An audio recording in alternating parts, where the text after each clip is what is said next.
আল্লাহু আকবার। কে আপনি? আমি আল্লাহর ফেরেশতা। এখন তুই বল, তুই কার কবর ঘুরতেছিলি? হুজুর, এটা আমার মায়ের কবর। হুজুর, আমি আমার মাকে অনেক ভালোবাসি।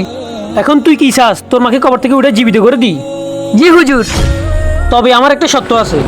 জি হুজুর, আমি আপনার সব শর্তে রাজি আছি। তাহলে আজকে থেকে তুই টানা 5 ওয়াক্ত নামাজ পড়বি।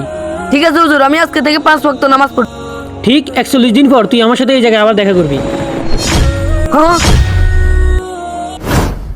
الدموع سبيل مريح تنهدى صاحي كي تستريح والدعاء خفيا والدعاء خفيا এই যে শুনো, আরে হুজুর, আপনি?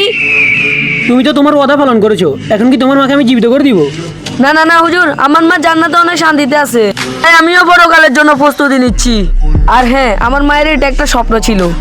হে আল্লাহ, তুমি আমার ছেলেকে কিছু দাও বা না দাও, দুনিয়াতে 5 ওয়াক্ত নামাজ পড়ার তৌফিক দান করো, আমিন।